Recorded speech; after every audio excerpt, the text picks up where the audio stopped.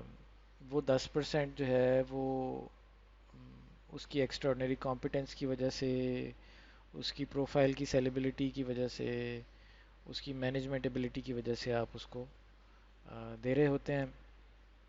اور اس کا سب سے بڑا کمال یہ ہوتا ہے کہ وہ اپنے نیچے بندے تیار کر رہا ہوتا ہے اور ان کی خامیوں کے اوپر پردے ڈال رہا ہوتا ہے. سو اگر ان کی کمیونیکیشن اچھی نہیں ہے تو وہ ان کے بہاف پہ کر رہا ہوتا ہے. اگر ان کی ٹیکنیکل سکلز اچھی نہیں ہے تو وہ ان کو ٹیکنیکل گیپس برج کر رہا ہوتا ہے. اینڈ ان مینی کیسز وہ ہی is also responsible for keeping a certain utilization in the team. In essence وہ اپنے بینچ کو بھی کنٹرول کر رہا ہوتا ہے. And all of this is happening with in a budget of about 10% of the revenue. اور اس کو اگر آپ تھوڑا سا پیچھے ہٹ کے دیکھیں تو یہ بیسیکلی مینیجر ایک موسٹلی ایک ٹرینر ہی ہوتا ہے. تھوڑا سا گلوریفائڈ ہے، تھوڑا سا اس کا نومنکلیچر چینج کیا ہوا ہے، لیکن وہ بیسیکلی گلوریفائڈ ٹرینر ہے. اور اس کے نیچے پھر سیلریڈ امپلائیز شروع ہو جاتے ہیں جو کہ تنخواہ لیتے ہیں. اور یہاں ہم نے ایک ازمپشن لی ہوئی ہے کہ جی اگر آپ کا ایوریج بندہ لیٹس سے $18 پہ بل ہوتا ہے اور اس کی 1.5 لاکھ سیلری ہے اور وہ آدھا ٹائم سال میں کوئی پروڈکٹیو کام نہیں کرتا، تو اس کی اپروکسیمیٹ کاسٹ جو بنتی ہے وہ آپ کے ریونیو کا تقریباً 35% ہے، جو آپ کو اس کے لیے علیحدہ کرنا پڑے گا. کبھی وہ تنخواہ کے طور پہ لے لے گا اور کبھی وہ بغیر کوئی کام کیے تنخواہ لے رہا ہوگا اور کبھی کام کر کے تنخواہ لے رہا ہوگا.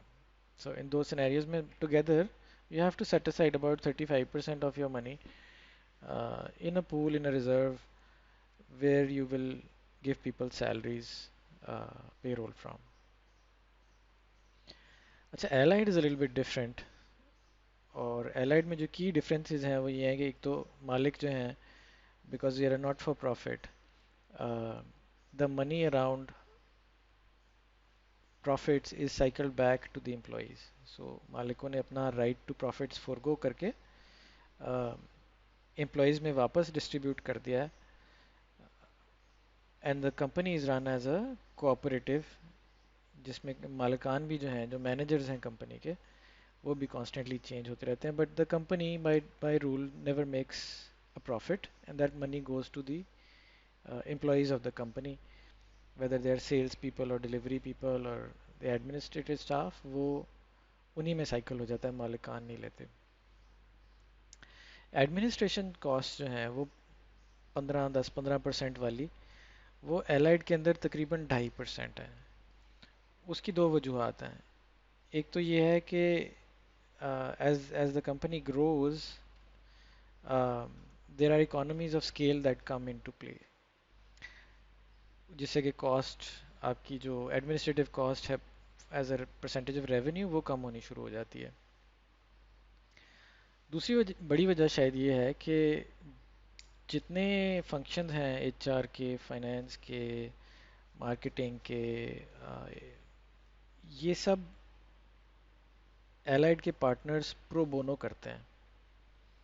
یعنی they don't charge for participating in this, and that results very significantly in the reduction of these percentages. Sales ہمارے یہاں بھی تقریباً 20% اور 10% کے قریب ہے. یہاں سے آگے ایک ڈفرینسیشن سٹارٹ ہوتی ہے ہمارے میں اور باقی کمپنیوں میں، کہ جہاں اگر تو آپ امپلائی ہیں جس کو ہم Tier 1 کہتے ہیں، ریگولر سیلریڈ امپلائی ہیں، تو آپ کو وہی تنخواہ ملتی ہے جو آپ کو مارکیٹ میں ملتی ہے. لیکن اگر آپ ایک ایسے انڈیویجول ہیں جن کو ہم Tier 2s کہتے ہیں، جو رسک لینے کو تیار ہے، وہ کہتا ہے کہ میں ایک کانٹریکٹر کی طرح بیہیو کروں گا اور مجھے صرف تب پیسے دینا بے شک جب میں